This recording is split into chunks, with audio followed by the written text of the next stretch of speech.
What's the issue? Come on. Open up. I've never had so many three putts in my life. Really? This So is what? So where? At what stage are we? Are we at the arm lock? Are we at the zero torque? Are we at the broom handle? What's going on? I Yeah. just can't get my head around putting. One of my issues yesterday was I couldn't work it out whether it was downhill or uphill Oh, because yeah, okay. So we've got much bigger issues here then. Wow. Okay. it was if it was going uphill. I'd hit it hard and it would go flying past the hole, and I'm thinking, no, now I've got the exact same putt going back. Oh, mate. So you're not even ready for Bermuda grain. If you can't even see down from up on a normal green in the UK, we've got much bigger issues, mate. Right. I'm gonna refer you to one of my colleagues. I'm just passing it, mate.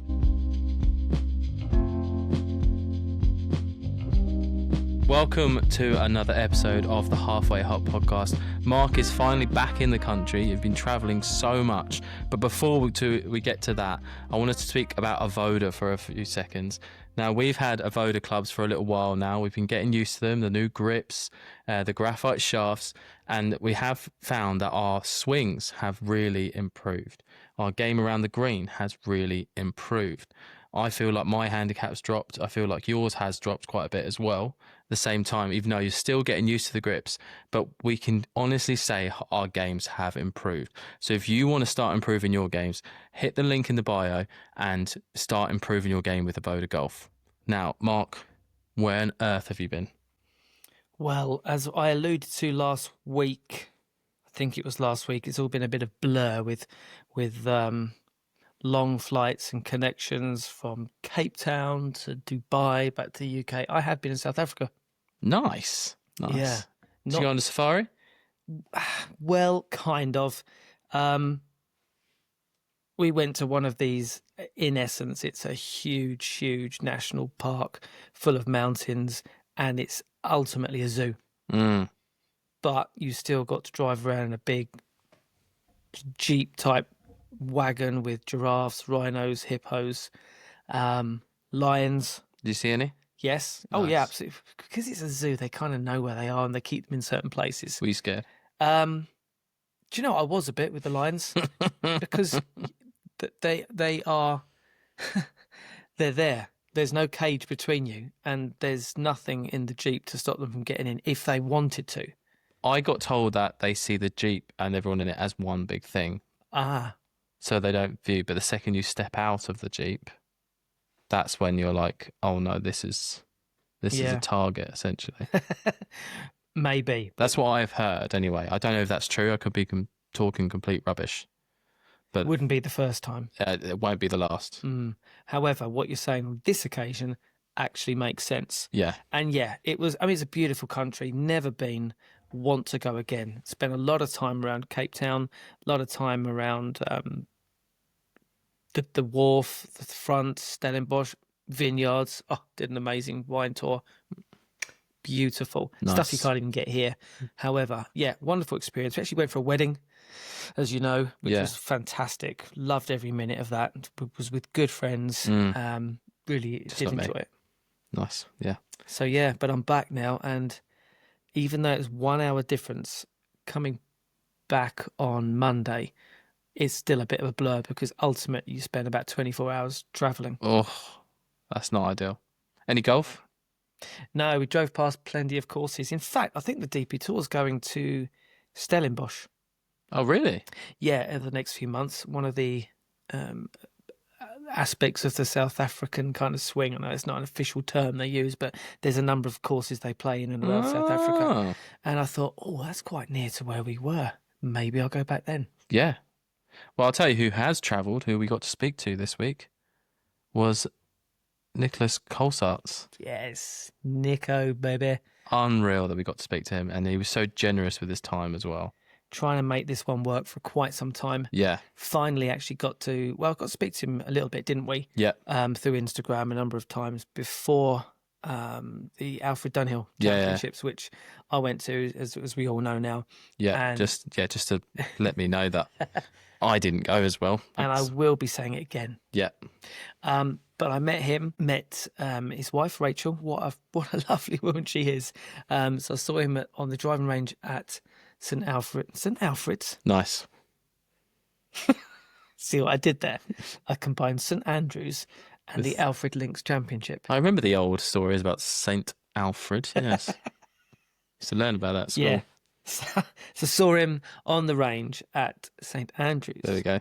And he was, really sorry we haven't made time for each other, etc., etc. Sounded a bit romantic. It did, didn't it? Yeah. I was just checking. Yeah, You anyway. actually clocked that. And you Moving on. sorry, I haven't replied. He was saying, yeah, but we had a warm embrace. This is amazing. Shook hands. And it was marking his 500th tour appearance before he officially hangs his boots up, so to speak. Yeah. I'll tell you what wasn't on my to-do list, just what To-say list. to something that I wasn't expecting, essentially. Okay. Was to get ripped in about my putting by Nicolas Colsaerts. You will love this. Do you know what?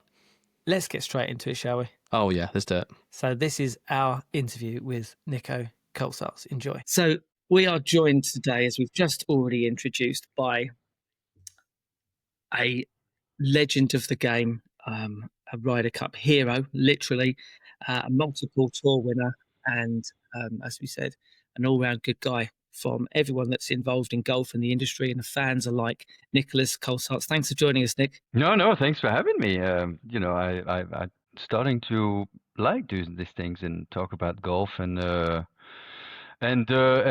what implicates in the lives of professional golfers. I think that the majority of people kind of deserve to have the right information. Excellent. Sure, well, yeah. we know for a fact, don't we, Kris, that you've been doing a lot of these surrounding the Ryder Cup, of course. A lot of ex Ryder Cup players were thrown all over the place with regards to podcasts and interviews. So thanks for giving us your time. We'll touch a little bit on the Ryder Cup, but there's a few other things that we'd really want to talk to you about other than the Ryder Cup, actually. And we think that some of our fans, your fans, our listeners would really like to hear. So we'll get straight into things. I guess when we think back to those early days when you first started playing golf, picking up a golf club, and I know your father was a hockey player, right? Correct. Yeah. So I come from a pretty decent sporting background. My dad played field hockey in Belgium in first division for about 25 years, and mostly in the 80s and early 90s.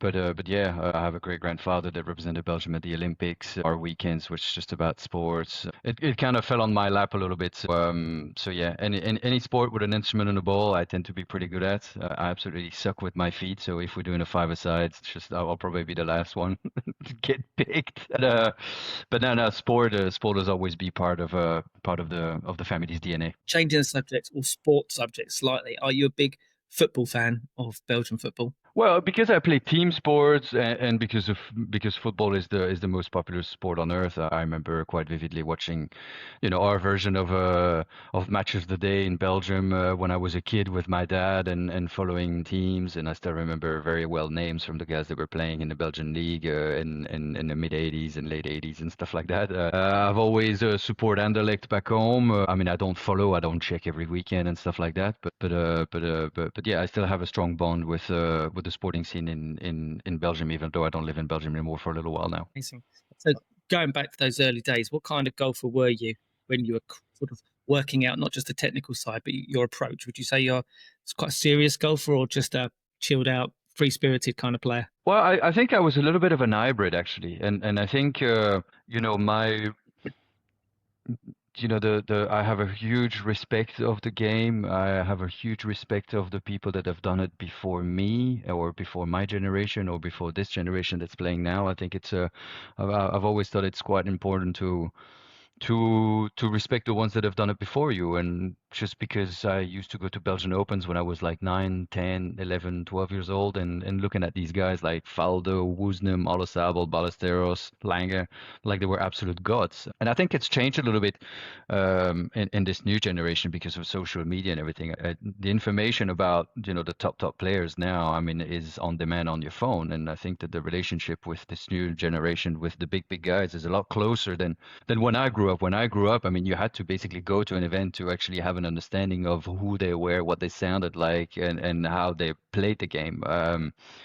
So yeah, I mean, I always took the game extremely seriously because I was extremely competitive when I was young. But at the same time, I was a little bit of a poet. I like to try things, and I always considered not only the golf course but the golf club as a massive playground, and used it in many different ways. Whether it was chipping around the small little green in front of the clubhouse for 2 hours with the other juniors from the club, or just going to the range, going on the course, or just play hide and seek in the trees as well when we were young. So it was really my playground when I was growing up. Is that something you try to make sure you kept throughout your career as well?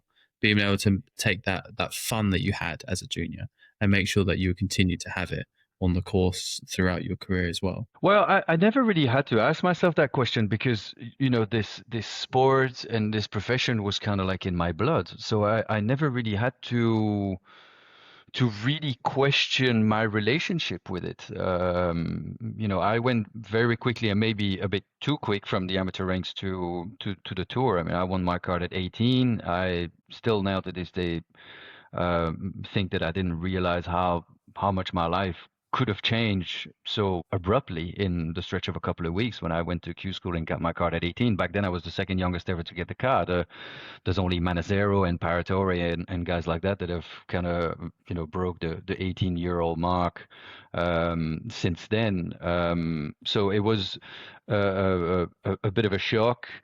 But yeah, I just bounced from next tournament's there. Okay, let's go. Like it's only later in life and later in your career that you start to look at maybe those more intellectual questions and logistics and organizing questions in your career. You tend to do that a little bit later, I would think. Yeah, it's interesting because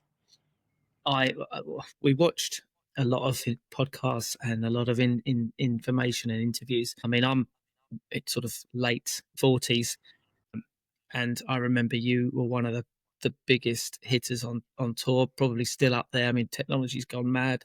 Kids Not quite as much. I'm over 40 now. I'm playing against 25-year-olds. Dude, they hit it a lot longer than I do now. Yeah, I mean, it's crazy how much technology, but not just that, how hard and fast these guys are hitting the ball. There's multiple reasons for that. But was that always a strength of yours? Were you always able to hit it far? Where would you say was one of your strengths growing up? Was it the short game? Was it putting all around, or was it that drive that really helped you? No, my strength has always been from tee to green. When you develop as a golfer, you always have people that you look up to. These examples in front of you, and I think unconsciously you become a little bit like that. And so. Yeah, tee to green was always the thing that got me over the line at whatever level I played. I mean, I would outplay, people in juniors from tee to green, hitting par fives in two. And yeah, because of my sporting pedigree coming from hockey, I was never short. But I was never really extremely long until, I found a couple of drivers that kind of really allowed me to push that 10 15 more yards and have that extra gear. I had an amazing Ping Rapture in 2007 that I kept until 2011, and then I had a Callaway Razor Hawk with an 85 gram shaft that I was blasting for the next couple of years. That's when I topped the distance chart for a couple of for a couple of years. But yeah, tee to green was always my strongest, or the strongest part of my DNA as a golfer. I've always thought like if I could just hold two more putts, whatever the distance, whatever it's not miss a 3-footer or is make another 8-footer for par or make another 15-footer for birdie, I probably would have racked up a few more wins. But then it's always different to change who you really are, and I'm always in awe of the guys that have changed a weakness into a strength. Because when you change a weakness into a strength, that means that you don't spend as much time keeping the level of your strong points high enough. So it's a fine balance to when you try to to improve some parts of the game, you always have to be a little bit careful with that. Yeah, because you don't want to have your strength come down whilst you're trying to improve the other parts of your game. You need to keep that balance, as you said. Yeah, 100%. In my case, my short game wasn't good enough to actually allow my game from tee to green to weaken. So yeah, I mean, there's a couple of seasons when I hit more than 75% of green on the seasons. So yeah, when you hit it far off the tee and you hit a lot of greens, you don't necessarily have to make more putts than the others. But I mean, as you know, if you want to win tournaments, you have to slide a few to have a reasonable chance, or to have reasonable chances more often during the season. Am I right in thinking you went to America at 12? In 12? What do you mean? Or at 12? No, the first time I went to America, so there was always a couple of events at the end of the year in December. So the most famous one is the Orange Bowl, which is considered like I mean, I don't know if it still is the case now, but back then it was considered like the World Junior Championship sort of thing. Most of the guys would play that tournament, and the week before there was another tournament at Doral, which was back then, the Blue Monster. It was really the Blue Monster when we were playing the old equipment, playing off the back. The Blue was a real brute. And I went for the first time. I think I was 14 or 15. I remember playing with Sean O'Hare. I remember playing with Camilo Villegas. I remember Sergio Garcia was there at the Orange Bowl. I remember Arnta Mahan. So we all come from pretty much the same generation. So you grow up with these guys, and you move along your career with names that tend to go through the ranks like you do. Interesting. One thing I'm particularly invested in is the mental approach to the game. Was that a big part of your education growing up? Was it something that was focused on as much as it is now from the Belgian scene, from your coaches? Was it just more of a technical aspect that you were encouraged to hone your skills at? Well, we didn't back then. We didn't have the research. We didn't have the expertise into the mental side of the game. One of the first guys that had a presence on tour was a Belgian guy, funny enough, called Jos van Stiphout, who helped out, Darren Clark, Ernie Els. He was really behind a majority of the success of Ernie Els, Retief Goose, and all these guys. And he was a small guy. And it was funny because, I mean, you'd see Jos yelling at Ernie Els, who was like 3 feet higher than him on the putting green before or after a round. It was actually quite comical. But Joss was an extremely respected individual. Rest in peace. He's not with us anymore. But no, it wasn't a thing before I got on tour. So I was 18. I did a little bit of stuff with Joss back then, and then you meet certain people along the way like that can help you. Not everyone's in it. There's different ways of doing it, whatever it's meditation. We heard lately that Tommy Fleetwood is heavily into meditation. That's you got to find your preference, whatever it's emptying your bag with somebody every week, or if it's just reading books yourself. I mean, now all the information is really available very quickly and quite efficiently. A couple of years ago, when I was in America, I started working with a woman called Julie Ellion, which has been really, really helpful into my understanding of America, and also yourself. Julie and Rick have been quite instrumental. Even when I got sick a couple of years, I started talking with them again because her husband is also somebody quite remarkable. So along the way, you're going to need to. You can't get to the top of the tree without the help of people, and from the mental side, that's also the case. Yeah, absolutely. I totally understand that. You've had a number of wins on a number of different tours. Was there one win in particular that you thought that's the breakthrough one? Or was it just the first professional win as a tour golfer on one of those challenge or outside events? It's always difficult to have wins really stand out. But now that you say so, my first win on the Challenge Tour was actually quite important and quite key. And funny enough, it was Julien Guerrier that plays now on tour who won the amateur championship in the mid 2000s. who bogeyed the last with a wedge in his hand from the bunker and allowed me and Reese Davis to go into a playoff, and I won the playoff. And then I think a month and a half or 2 months later, I won again in Holland, and I finished third on the Challenge Tour, and then got back in the Tour after a couple of desertic years. And yeah, it's funny, like, hats off to you, because I never really thought about it that way. It was kind of like the springboard that I needed to get back on tour and believe in my abilities again, and just get into this free flow state of of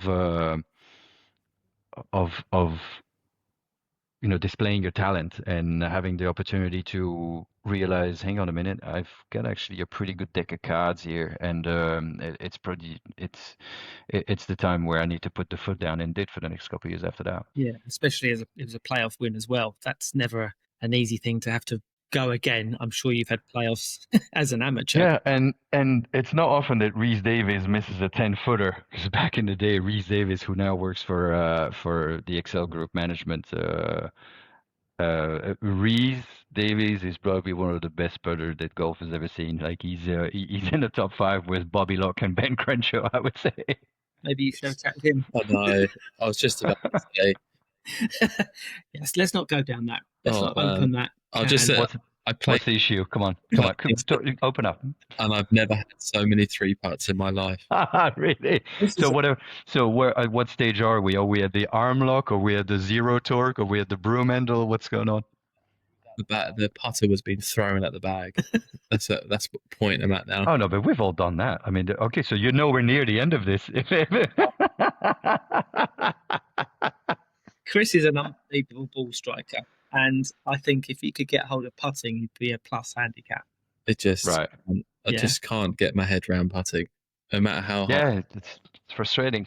Well, you Frustrating. want to give any advice, go to our Instagram story, because he had a little competition with a fellow YouTuber yesterday, and he hit this par 3 to about 5 foot and 3-putted from there. Yeah. So it's all over the internet. Well, it's not all over the internet. It's all over our story, so you can see where the problems are. You can message us and say what you find. Yeah.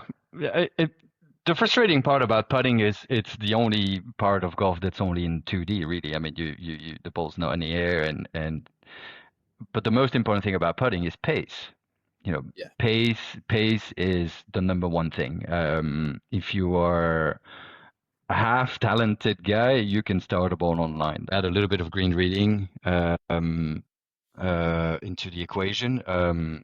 What you basically have to, well, from the assessment that I can do from what I've heard, is it's just a little bit of confidence. So you just need to start the ball online at the right pace. So just focus on a spot that could be just like 2 inches behind the ball. What happens when you putt, and if you just focus on the ball and you see your putter, when you start your takeaway, sometimes you see the angle of the putter face kind of moving, and that kind of throws you off, and you try to rectify that on the way down. So by looking ahead of the ball, I mean, we've seen Jordan Spieth did this a couple of years ago when he was actually looking at the hole on 3, 4, 5, sometimes 10-footers, and it's just to get away from your reactiveness. If you're a talented guy, you would see that putter take off, and you're like, oh, that took off a little bit close. I have to rectify that on the way out. Like, I mean, it's just, and you become absolutely crazy. So if you go to the putting green later today, because it's quite early where you are, I mean, you might be on the putting green at 8 o'clock in a couple of hours. Just look at an inch or two in front of the ball and just roll it over that spot. That was also Dave Stockton's theory. When Rory worked with him, I worked with him for a couple of years. You just roll over the spot. You assess the speed. You've looked at your line. You've aimed correctly. If you're a decent golfer, you would somehow aim, close enough to what the break and what your high point is, and you just roll over the spot and ensure you're in front of the ball. Start there. Well, yeah, one of my issues yesterday was I couldn't work it out whether it was downhill or uphill.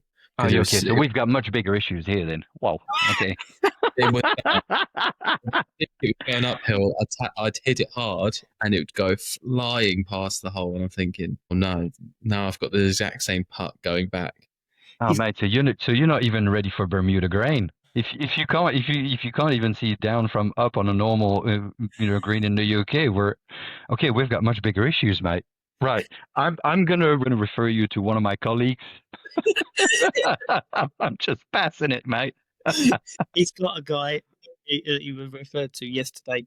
Yeah, this is before we get to therapy session. Very close to it. Yeah, it is funny because, and we see this in so many different golfers. Kris off the tee and even in the fairway, you think to yourself, I'm in for a game here. Then you get on the green and we go, no, I've got nothing to worry about. Yeah, but it's only the tough bit about playing with Mark is he'll be 30 feet and he'll drain the putt. And you think, right, now I'm going to 3-putt from 6 feet. It's just a nightmare. Yeah. Listen, I mean, I can relate to you because I mean, even in match play, sometimes you play with guys that you think you should be having for breakfast, and they just hang on and they make those putts that you're not making that keeps them into the game, and you realize, like, hang on a minute, if I don't play well the next 6 holes, I'm about to lose to this guy where it should be a no match. Yeah. I understand you. Yeah. Well, we had Jamie Donaldson from Aimpoint on one of the very early podcasts, and he said, work on your pace. As you just said, Pace, put yeah. different 20 foot, 12, 10 foot, 5 foot. Yeah. Just move between the two and just get your pace. Pace. Yeah. Deal with the alignment, maybe secondary. It's important if you want to be nailing them. But statistically, even tour players don't get all putts in from all distance. But if you can get it within, there's a 20-foot putt, you want to be ending between, or finish 2 feet from the hole. If it's 10 feet, you want to finish 1 foot. If it's 30, you want to finish 3. So that was my goal, and I've just gone and worked on it. A little bit of visualization. Yeah. See how the ball gets into the hole, whatever it's like. It's, work out. You can work out a clock system, whatever it's 6 o'clock, 5 o'clock, 4 o'clock, see the break and everything, and even just putt around the green with one hand.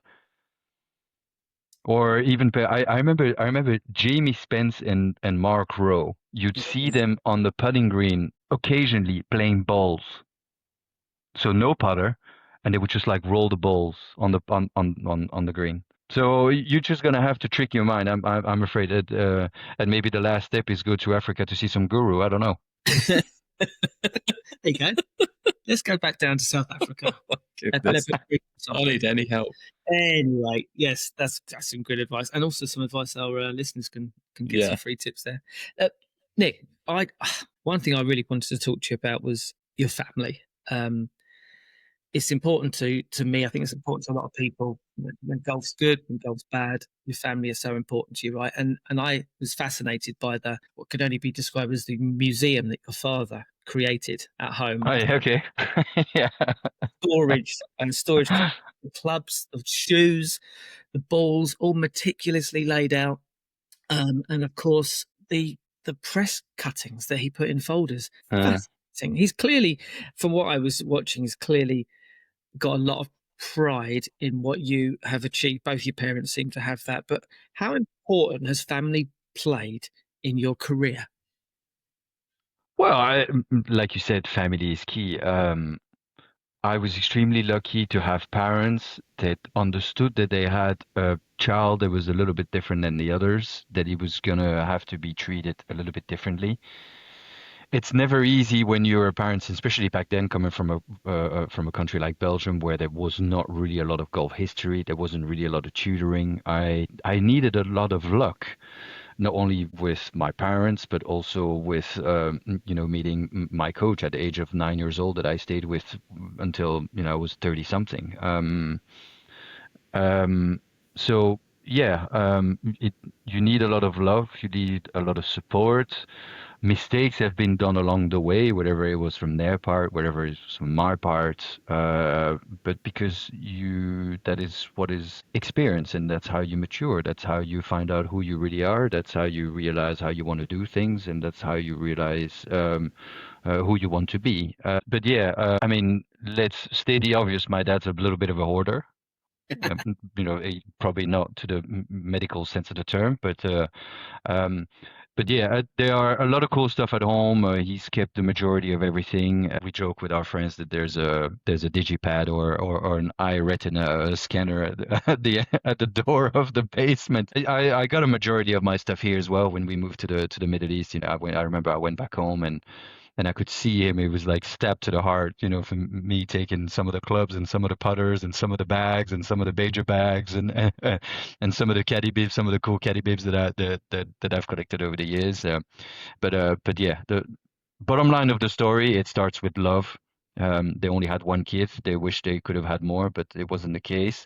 And I wouldn't have become who I am today if I didn't have supporting and loving parents. Let's be honest. Yeah, absolutely. I mean, one of the things that your mum actually showed, I think, was the Ryder Cup flag, which I think she referred to as the icing on the cake. It's a DP World Tour video production. It's called Roots, I think. It's one of the many things we watched, and I thought that was fascinating because along with that comment from her, we saw you 10 years later get visibly emotional about the experience that not only the Ryder Cup had on you, but that it would have had on Belgium as a country.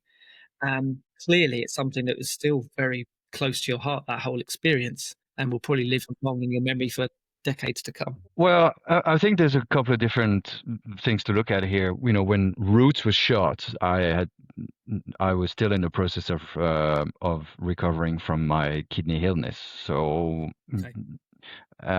it was a period of my life where I started to reflect on who I was, what could have happened, and what I had done in the last 30-something years. So I think that anyone with a little bit of empathy and a little bit of loving fiber would have been touched and could have been emotionally shook from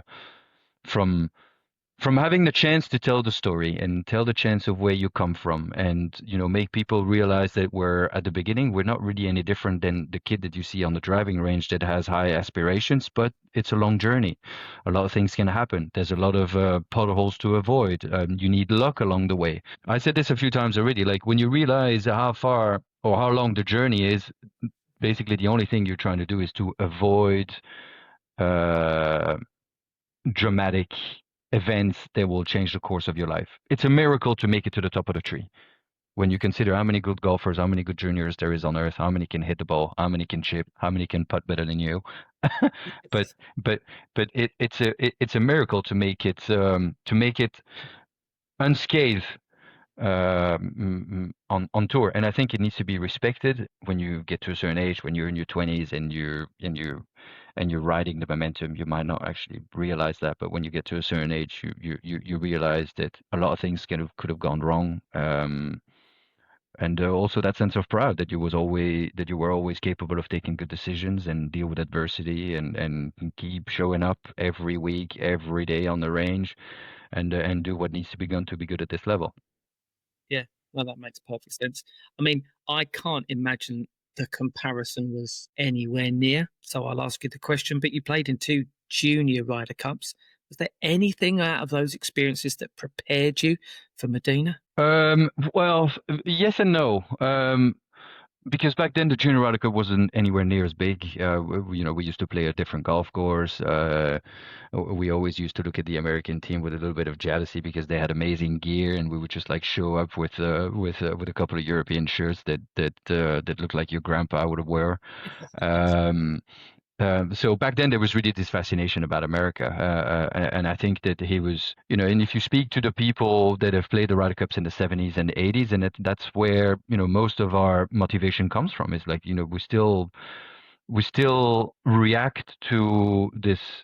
It's our opportunity to show the US that we are just as good, if not better than them at something in golf. So yeah. But I look at these kids now, and they play in a junior Ryder Cup. I mean, I know that they didn't play on the course this time because of the rain on the Thursday.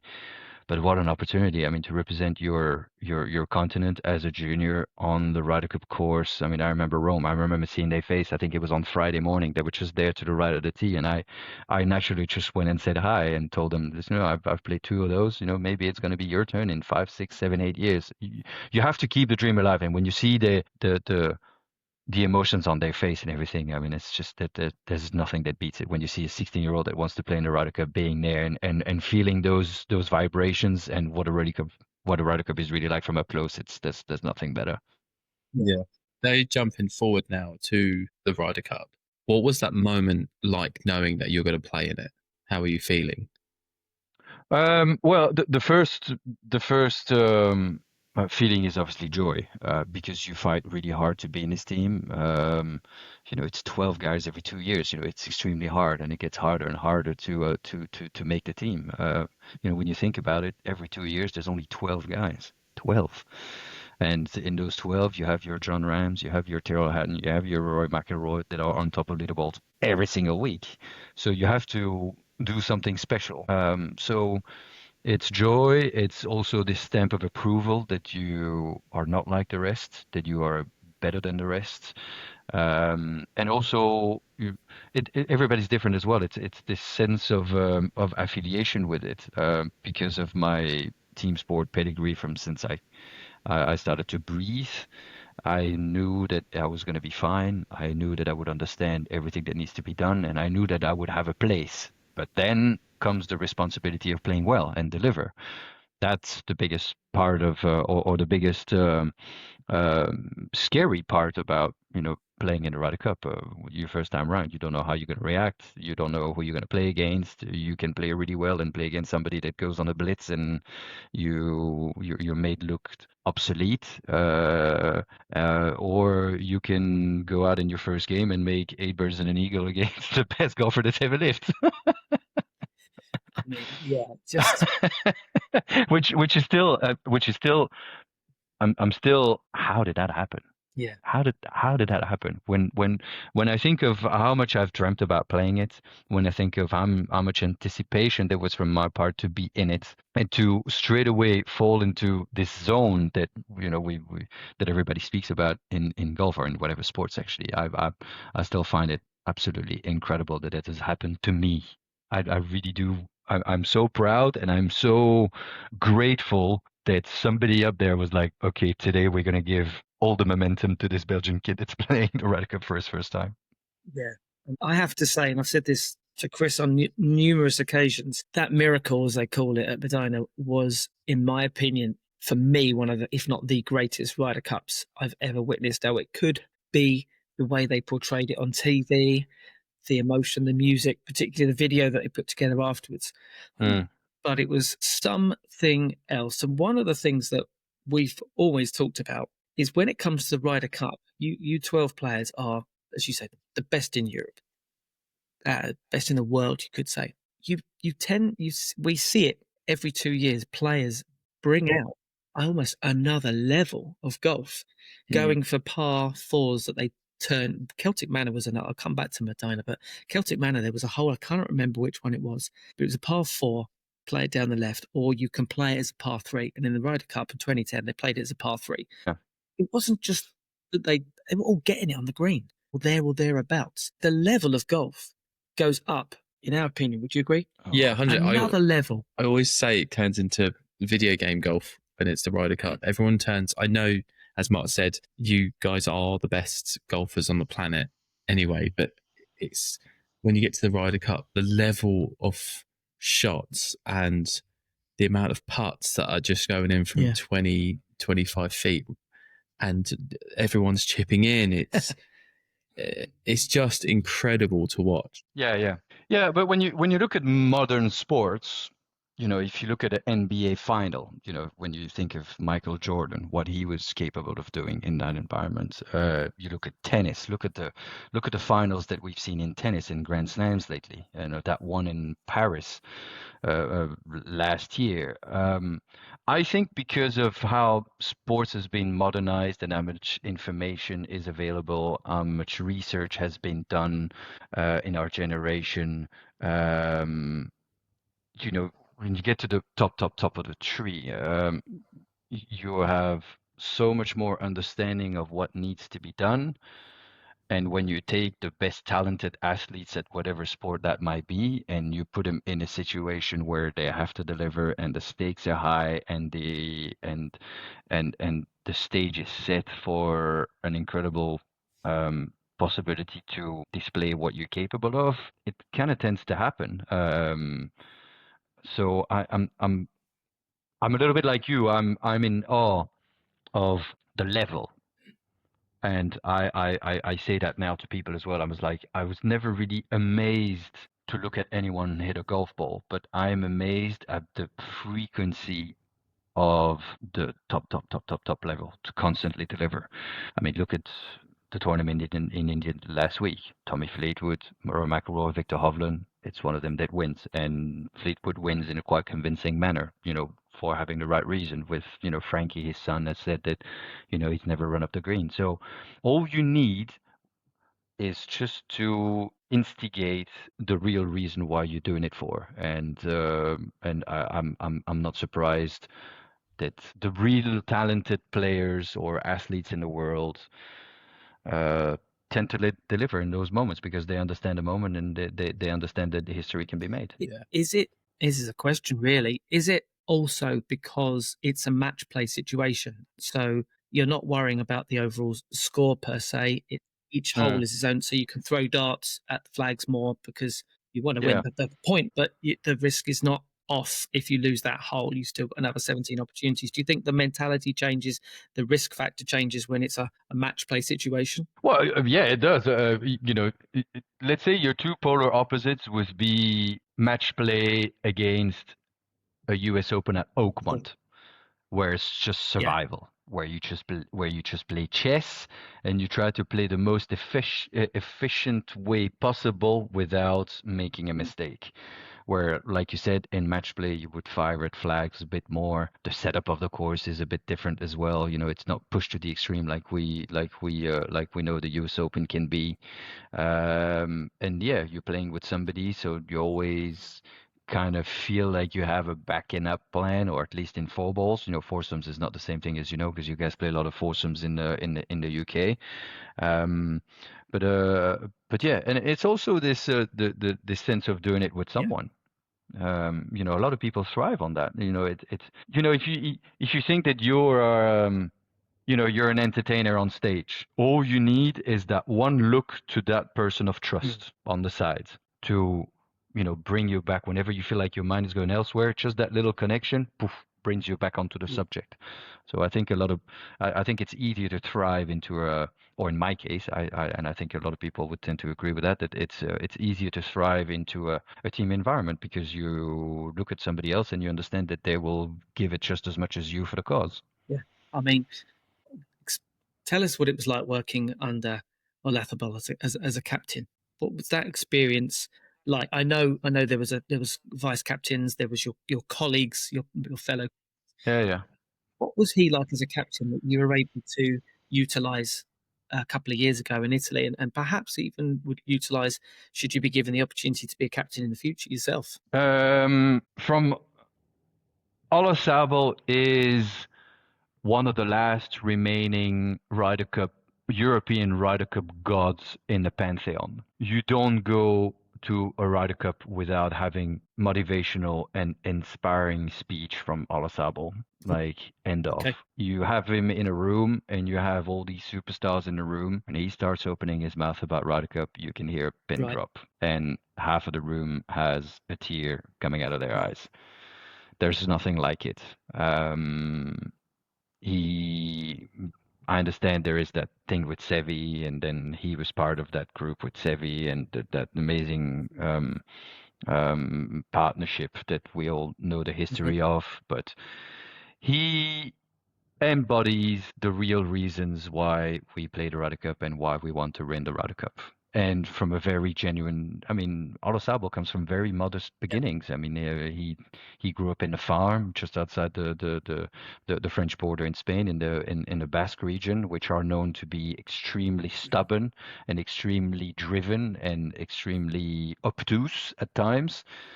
But in the end, you need those qualities to be good at a high level career. And I mean, he's been an amazing golfer, and I'm quite lucky to call him a friend because we speak French together. I have him in bits every time I see him, which I take a huge amount of pride of. But yeah, he's an amazing human being, and you can't go to the Ryder Cup without him. Yeah, I mean, the scenes on the 18th, the scenes at the Ryder Cup, and it was almost like it was meant to be for a number of reasons. And the experience that you must have had, I mean, you did the Sevi Trophy, didn't you, in 11 and 13, sort of either side of that. Was the experience similar, or was that a whole package in 2012, just the pinnacle of everything that you've dreamt of doing in golf? Well, the only thing that changes is the size of the event. When you play in it and you are in the locker room, when you're in the team room, when you're having dinner with the guys at night, it's not really any different. You talk about the opposition, you talk about what you do well. I was always a big believer in. The thing that people don't know is that they say team sports and you're a team guy and all that kind of stuff. Yeah, but I mean, the responsibility number one is you delivering. So you don't have to forget about putting yourself into a position to perform. But if you can do that by also helping out your teammates, I'm a strong believer into not fluffing the others, but as in like, oh, that 5-wood that you've got in your bag, that's a weapon. Like whenever you get 5 woods, mate. That's you. Just little things like that, or bunkers, mate. You're really good out of bunkers. Whatever it might be, And I think that goes a long way, especially when you build a relationship. Because let's say when you play Sevi Trophy, you might be playing in a Ryder Cup in 2 years, 4 years, 6 years. You don't know. When we look at the Hero Cup here at the beginning of the year, there's only been a few guys that came out of it. Also because of the ecosystem of our sport now, and it's really hard again to be one of 12 every 2 years. But yeah, the dynamic between players to me is extremely great, and I think those events are very useful or at least for us, to look at what the guys are carrying and what they could bring to the real gig. I think that something that's not been spoken about enough is the importance of caddies in golf in general, and namely the Ryder Cup for sure. Brian Nielsen was on your bag, I believe, in 20. Oh, is he Bry? Was he Bry? And you had him on your bag for a number of years. How was that teamwork sort of pan out, particularly in those experiences, in those pressure cooker situations? Well, it's extremely important. They have to be. I mean, the majority of the guys that will end up working for somebody that's really good. The guys are good. They can pull a club. They can read the wind. They can read a map. They can. The thing that separates them from one another is how to deal with situations. Wherever your guy is having a hard day, if your guy is having a hard time at home and can't really separate that from performing on the golf course. In the Ryder Cup is more from a situational point of view, and just to try to be cold-blooded and to not really let the importance of the moment or the urgency of the moment decide for you and change your appreciation or lecture of what needs to be done. I was extremely lucky to have had Brian for 11 or 12 years. He keeps making fun about me for not remembering if it's 11 or 12. But yeah, his biggest moments came when we won in France. We had to wait on the 18th tee, sorry. And as you know, 18th in France is a pretty difficult par 4, and tee shot is absolute key. And I was one ahead. And we wait for a few minutes, and then he tells me, "Oh, it's funny. The people that I stayed with, I've been staying with them for 15 years, and they asked me the other day because they wanted to come. They'd never been to the French Open, and they live in a farm 5 minutes from the golf course. And he was like, yeah, they asked me, oh, how long does it take to play 18 holes? Like an hour and a half? And we just burst out of laughter. But for him to not having told me that story the whole week, for them to think about that story, and then him thinking, is it a good time? Yes, let's go. Tells me the story, breaks the ice, and make those 5, 6, 7 minutes waiting on that tee, number one, a lot shorter, a lot lighter, and allowed me to cut from where I probably was just staring down the fairway. And it's very difficult to be into that state for a long time. So I think that's his biggest coup de grace. Yeah, I was going to mention, because caddies they're so useful for obviously being a caddy essentially, but also those extra things that they do to help to stabilize sometimes the emotions. I remember hearing about Rory at the beginning of the year with the Masters. He had Harry. He's kind of kept him calm and said, right, let's go and do this. We've done this before. Let's go do it again. Get them being able to calm you, be able to keep your emotions and be able to be emotional with you as well is so important. And we can see it throughout all tour players. They wear many hats. They have to wear a lot of hats. We, as player, when you play 25, 30 weeks a year, we're not the nicest to be around 365 days a year. Whatever it's results depending, or yeah, it's a hard job. It's a hard job because you need to have an answer to every question that is thrown at you. You need to come with an answer quick. It needs to be convincing. You need to know what you're talking about. So yeah, it's a difficult job. But if you have all these qualities, it's an amazing life to live. The guys get front row seats to greatness in some cases. They get to live moments that the majority of people cannot or will not even approach in their lives. I mean, we did the Ryder Cup. We went to Olympic Games. We were in last groups in majors. These are arenas and situations that average Joe doesn't really get to live. So they are somehow rewarded with pretty cool things if they've got a nice guy on the back. Yeah, exactly. Is what I touched on it earlier with the how did you feel about was there one standout win? But just you probably heard Scotty Scheffler's comments a few months ago about if I had to step away from the game, it's just a game. I think everyone's got a different view on that, so I didn't want to talk about thoughts on his view. Then you have Marco Penge, who's a new kid on the block. We've had him on the show, know him quite well because he's from around where we are. And he's recently come out and said, I got sort of stuck in the lights on the first win and it was amazing. But after the third, he said, this is what I expect. This is the feeling, team, not just me. This is what we want every single time we step on the tee. What was your view when you got that win? Was it like, okay, this is a rinse and repeat? Or were you just thinking, it's not easy to win. We'll go out and we'll have a go with positive commitment for sure. We're not here just to sign autographs and wait for photos. Did you have a mindset that centered around winning every single time you played? No, and I've said this recently again. Like I didn't have the total package. I wasn't like a bulldozer that would, every time tee it up would go like, this is mine. Yes. Like I not like I don't have a winner's mentality because I was always extremely competitive and I always like to shove it up the other side, the other side in a way. Not from a showing off point of view, but I knew that I could do special things. But and I think I've conducted myself in a way where not like I did hide that from the opposition, but I kind of played with it a little bit. So, people said that, that I was a really cool player and you look like you're placid. But inside I was going all over the place. It's just sometimes your body language can be quite deceiving into what is really happening. But I never, because from a young age, I really fantasized about playing on tour and I fantasized about being a professional golfer, but not exactly for the same reason that somebody like Ballesteros was or John Ram was or Rory McIlroy that are just like these big driven players. Should I have won more? Yes, I should have, I believe, won at least 10 times on tour.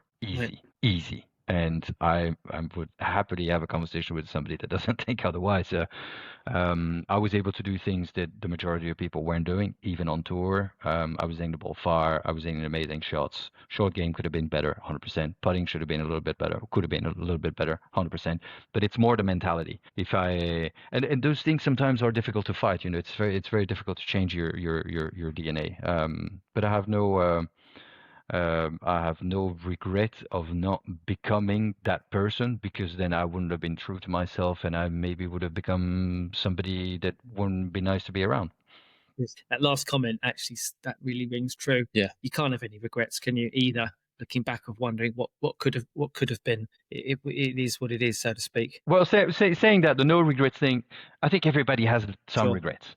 Somebody that says, I have no regrets categorically, Like you could have it might not be a regret, but you could have do things differently. You could have make a better decision at certain times that would have then changed the course of your life, changed the course of your career, but also changed the course of who you might have become or you could have become. So, but yeah, I think everybody would look and go, maybe should have done that or could have done that maybe a little bit better. Whatever that classifies as a regret or not, that's a different discussion. Yeah, No, 100%. absolutely. So we've talked about your past. What does the future hold? We know you announced your retirement this year as well. What thought process going into that, and what does the future look like for you now? Well, I've been, since the illness, that's where I kind of started to look at things a different way, and the mindset wasn't really there, and the commitment to the profession wasn't as high as it was in the past, and so I started to look at things differently. So I'm going to go into broadcasting next year. There was already a plan actually to go into broadcasting this year, doing about 15 events. And then Dunhill happened, finished second, realized that I could get to 500, which was something that bothered me, not being able to get to 500, having been around for so long. But yeah, I'll be doing TV next year with on DP mostly, maybe a few majors on top of that. And I am quite happy with the transition. I love the game so much that I want to deliver information that is difficult for the normal golfer to see or to know. The professional game is so fine in details, and the margins of error are so small that the same rules don't apply for professional golf than it does recreational golf. So it's very two different sports, and so I think it's when you think of how much people like to talk about professional golf, I think they deserve to have the right information, and I do believe from the feedback that I've got the last couple of years that what I bring is somehow liked, which is flattering. But at the same time, I tend to think that I know what I'm talking about. So I'm quite happy with the way that I'm heading in the near future. Do you think that there's anything missing from today's modern game with the young guns coming out of college? All of them expect to win. All of them expect to be an amateur performing on the professional stage and competing, which is a great mindset to have. Do you think that there's anything that could be helped from a mentorship perspective that was perhaps missing now that you had growing up? Well, kids would always be able to play. Like kids are good. When you have a 12, 14, 16-year-old that beats balls and plays all the time, of course, if he's any little good, he's going to be good. I think the part that is useful is the balance that you need if you want to do this long run. Understand where to go play, understand how to organize yourself logistically wise, the choice of a good caddy, the choice of a good a technical coach. I think that's, you see stories of the people that have won and worked with this guy, and it turns out to be a disaster. Where if you are from the microcosms, you could see from a mile away. So the biggest mission when you go and play golf professionally is to not waste any time, because you don't know if your hot streak is going to last 3 months or it's going to last 5 years. So the fact that not trying to lose any time and make the right decisions and surround yourself with good quality people. They don't necessarily have to be from the top of the knowledge pyramid, but they have to be there for the right reasons and be genuine.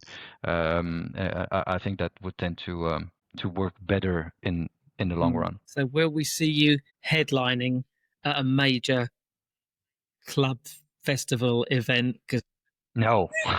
No, no. I'd love to. You'd be the first two on the guest list, no problem at all. But listen, I'm friends with a few of these guys. It's the same thing as golf. People see the glamorous side of it. I mean, the core of the two professions are the same. You love golf, you love music. You like to please people by hitting golf shots. You like to see people smile on the front row and having a good time, yes. But it comes with hotel rooms on your own, a lot of room service, a lot of wait in airports, things that happen at home, you're not there. So it's like Tomorrowland. Everybody look at the movie from Tomorrowland, which looks absolutely stunning, but it's still a festival, and and you're walking on plastic bottles. It's not just so yeah. The life of a DJ is not as glamorous as people might think. It has amazing highs, but it will also have some sacrifices along the way. No, I mean, I've known a few journeyman pros haven't quite made. I thought you were going to say journeyman DJs playing at weddings. Yeah.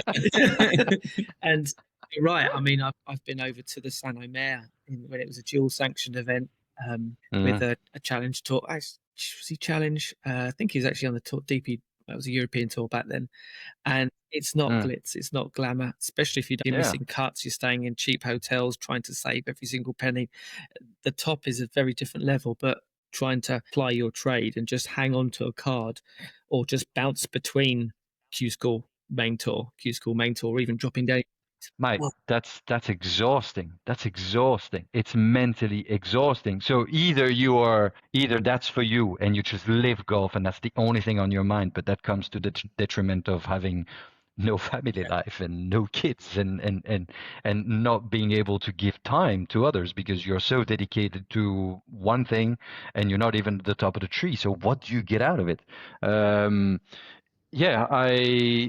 I've gotten to a stage now where I'm like, am I really gonna inflict this pain because I don't want to go to the range anymore. I don't want to hit 7 irons and I don't have this vision and I don't see anymore what those 5, 10, 50, 100, 157 irons are going to give me today and tomorrow. I don't see 6 months, a year ahead anymore. So it's it's hard. It's hard, and it's not just golf. I mean, you're 350 in the world at tennis. You're pretty good. You're not really making ends meet. So yeah, a lot of people would see the kid from the club who's playing on tour, who's played 20 events on tour in the last 3 years, and it's not easy. It's hard. Obviously, music is still part of your life. You must love it. Clearly, do you just play it now for the enjoyment, or do you get your deck out every now and again and just listen to some old school stuff? No, there's not a day that goes by without me flicking on apps to find what's new, who's good, who's playing where. I go back and forth between YouTube trying to search the new tracks and all that kind of stuff. I used to go to shops, in Brussels, what you saw in Roots. Like, I mean, to go in there and just like flick through crates and just listen. No good. Give me something else. Think. Like and that's why, when you hear the old school DJs that have been going on for like 20, 30 years, that's part of the craft. It's finding the music that no one knows. It takes hours, it takes days, it takes months, it takes years to build a record collection that is one of a kind. So therefore, that's what you're selling. I'm the guy that plays tracks that, number one, no one knows, that you didn't know. That's going to be like, oh, this was an amazing journey. Yeah, absolutely. I wanted to ask one more question anyway. Was looking back over your whole career, is there one moment that you could pick out to relive and go through again? What moment would that be? Well, there's only one moment. It's 17th green at Medina, first game, when I made a 30-foot putt to stay one up with one to go. I don't want to hit a putt again. Let's be clear, because I can guarantee I won't make it today. But yeah, that is the moment where people went like, Colsaerts. Yeah. Yes. Pretty proud. Love that. I can picture it now. Yeah. It's yeah. I could talk about Medina for I know hours and hours and hours, and I do, don't I? With you, you do, which is nice for me because I didn't get into golf until I think 2014. So I didn't watch it. I didn't really know the importance of it, of how incredible the Miracle at Medina was. But now, in the last 10 years, going back, and watching all this and really going into the detail of all the players and what it meant. Now, like with Bethpage that just happened as well, I can understand how massive it is, and I'm getting more and more in love with golf, which is great. I absolutely. Listen, if you want a true understanding of Ryder Cup, you start way further back. Yeah. You watch Murfield Village in '87, where Ollie and Sevy's partnership started. You look at '91 Kiwa War on the Shore. You look at '95 Oak Hill with Faldo on the last green against, I think, Curtis Strange. You look at '97 Valderrama, '99 for the green with Olasabo, with people stepping over the green, which was an absolute disaster. And then you have the whole 2000s where we were basically kicking ass. Oakland Hills with Langer as a captain. Like, we have an amazing pedigree of the Ryder Cup. So I'm a bit disappointed that you've only started watching the Ryder Cup in 2014, because there is a lot more to go through to get a proper understanding of what it is now. But I'll give you a bit of time to catch up, and we'll reconnect in a short little while to see. I'll make you pass a test. Hey, I'm just trying to not 3-putt at the moment, let alone watch the Ryder. Yeah, that's true. Okay, let's start with that. Correct. Yeah, you have enough on your plate. Yes, he does. Yeah, I do. Yeah, we've in the education process. You're right, as you were saying, all those quite amazing experiences. In fact, we don't need to talk about it, but it was almost nearly, for the wrong side, a miracle at Bethpage. I mean, we had our hearts in our, didn't we? Because that was almost blitzed 2012 in terms of comeback of comebacks. Good grief. It's always amazing of how close it gets on the Sunday. Even Rome. There was a moment in Rome, about 30 minutes, 45 minutes, where you think, hang on a minute. So yeah. It's incredible. But Bethpage, I mean, was like pretty close. Pretty close. It was out sight. But hey, yes, it happened that way. And again, one for the ages. Just touching on Italy a little bit. Were you in charge of sort of certain players? How did the vice captainship work for you when you're moving around the course? Well, it depends who. It depends who wish.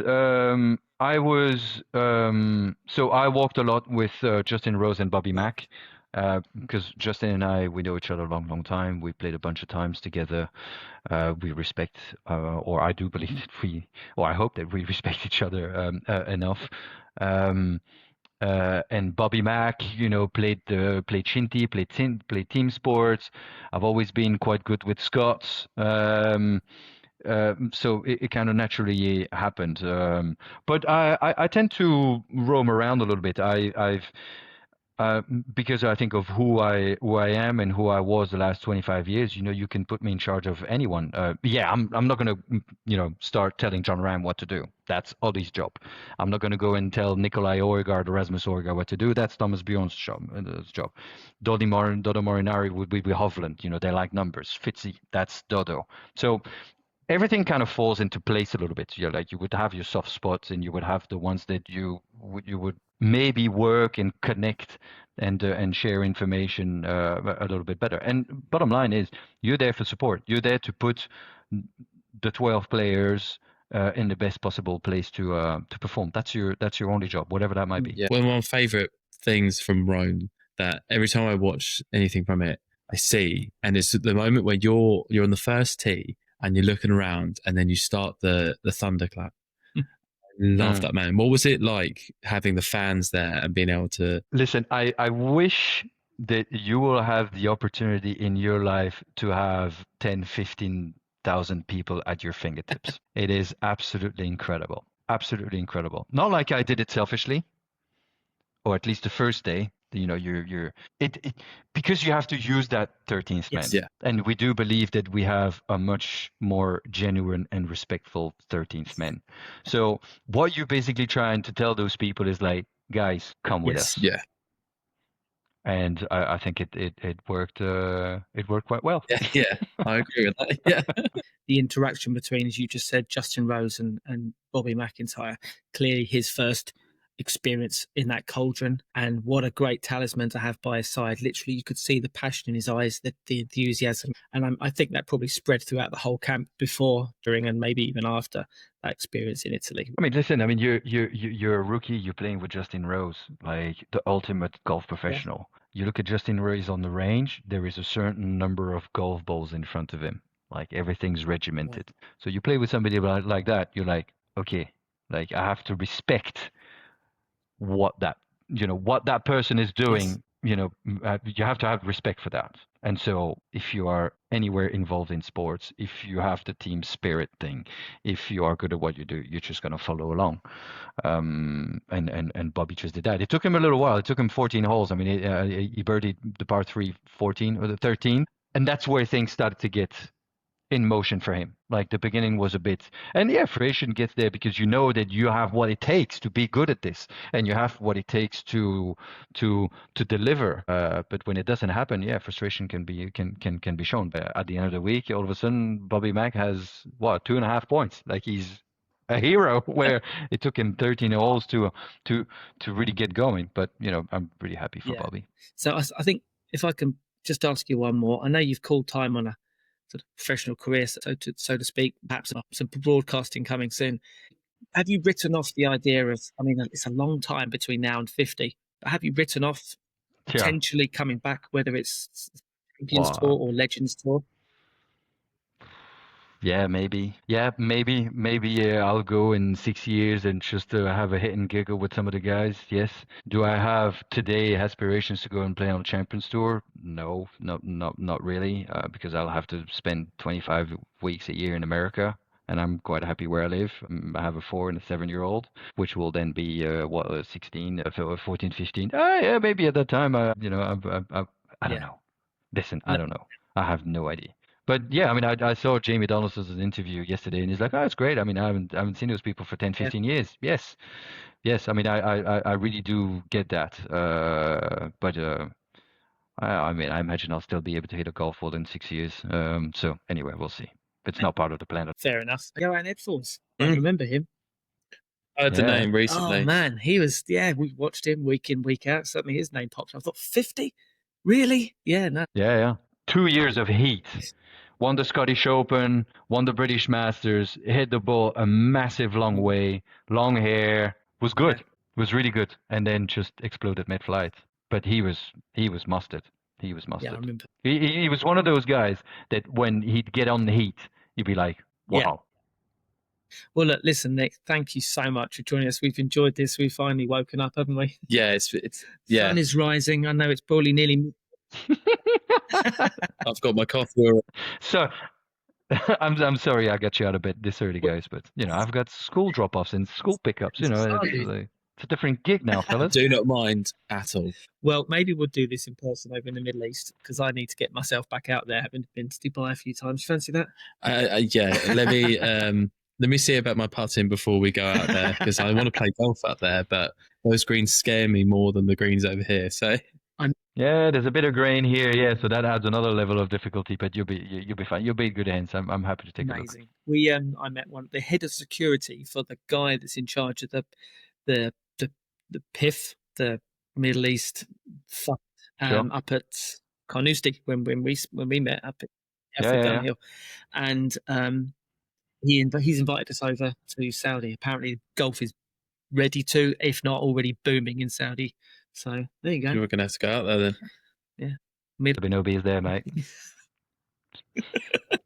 Gotta make a decision. Gonna have to make a decision. With your putting, it seems like you're gonna need a little bit of alcohol. I'm not sure Saudi is the best choice. That's a very good point. Yeah, that's a very good point. We'll stick to Brighton and Hove. No, I don't want to go back there. You never want to go there. No, I don't want to go back there. I'm good. Okay. So enjoy the school run, enjoy broadcasting, enjoy your retirement, Nick, and hopefully we'll get to do this again at some point. No, thanks for having me, and good luck with the podcast. Cheers. What an absolute legend that man is. It's not often I can say since we've been doing this, Kris, and I hope you would agree, that there's not many guests we've had that I kind of feel at real ease with. Yeah. Like we've known them for a while. Does that make sense? Yeah. The banter straight off the bat, and Yeah. there were some bits and pieces before we actually pressed record, Yeah. wasn't there? Yeah. And afterwards as well, the whole putting thing carried on. Yeah. I did. Yeah. That was bad. Yeah. But before we get into some of the things very briefly that we appreciated, it sounds like we have an opportunity to go to Belgium next year. Oh yeah, we're gonna go. If we can make that work, that would be nice. Are we going to go and party with Nico? Yeah, it's live now. It's in the ether for all to see. We've got the evidence recorded that Nico Colsaerts has invited us to the after party. Nice. If there is one. Yeah. But anyway, great chat. I mean, where do we start? I really felt we could have gone on and on and on, particularly around the Ryder Cup. Oh yeah, we could talk for hours. I was about really that. conscious that he's been quizzed to death over the last few weeks about that. But you could see, I think, in the way he was talking about it, and I was coming up with all these more questions that we'd actually had more than planned. Yeah. Thinking, I can't ask him anymore because he's asked. Plus, time is a little bit of a premium. But what a career! Unbelievable career. Just one of those players that's been around for decades. Not decades, couple of decades. Always been on tour. Won across a variety of levels of the game. Played on both sides of the pond. Culminated in a fantastic year. I mean, if you look at his wins, I think around 2010, 2008 to kind of 2015 were, I suppose, his marquee years when he won most of his tournaments. What impressed you the most? To be honest, the thing that might impress me the most was something you've already said, is how relaxed and friendly he was. Because I've always known his name, but didn't realise quite how... I never really took the time to appreciate how good he really was. And then doing our research and going back, and you're like, oh yes, he done this. Oh, of course he did this, and then the Ryder Cup and everything. And yet he's just this really down to earth, humble guy, and he was so friendly and just had great banter, and it relaxed me a lot. It was really nice. And that out of everything, I think, is the thing that impressed me the most. Yeah, I mean, it's interesting actually when you say that, and a couple of the guests that we've had on, maybe not so much recently with Marco and guests like Brandon, but players like, even Richard Mansell, to be fair, but players like Nicolas Colsaerts and others that we've got in the bank, so to speak, to come on the show in the future. Yeah. I have grown up watching these players. Yeah. Michael Campbell, classic example. Exactly. Nicolas Colsaerts. I remember when he came on the scene. Yeah. I was in my early 20s. He was an 18-year-old teenager, So I've kind of watched their careers, traverse their careers, watched it peak, hit the Ryder Cup. It's fantastic to watch as a golf fan of sort of his age. I'm a bit older than him, actually. But I think his strength of what he was saying was the tee to green part was very, very true. Yes. And he was honest about the fact that his short game and putting could have been better. He's honest the fact he could have won more, should have won more. Yeah. And I think he's absolutely spot on there. But just a very humble guy. But also recognised perhaps his limitations compared to other players. Yeah. Unlike Marco, who we've seen come out recently, has kind of embraced this feeling of winning now and has gone, the first time was lovely. Yeah. Let's enjoy the party and the moment. Second and now third time, he's gone, okay, let's not celebrate. Let's replicate this feeling. Yeah. And I kind of asked him that question, didn't I? Mm. He was very much like, I know who I was as a golfer. Yeah. And could I have won more? Yes. Was I going to win every single week? I think he alluded to the fact probably no. Yeah. So there was a nice bit of honesty there. And as you just said, the sort of banter, the openness about the guy. Yeah. What I find interesting, let me ask your opinion on this. You know how most players get to 49, 50 and then they go straight onto the Seniors Tour, whether it's Champions Tour or Legends Tour over here. Yeah. He's actually quit quite early, isn't he? He has. 44, something like that. We didn't pick his brains too much on why he's done it. I know that there was a couple of... He actually told us a little bit in the show. Yeah, he did, why. yeah.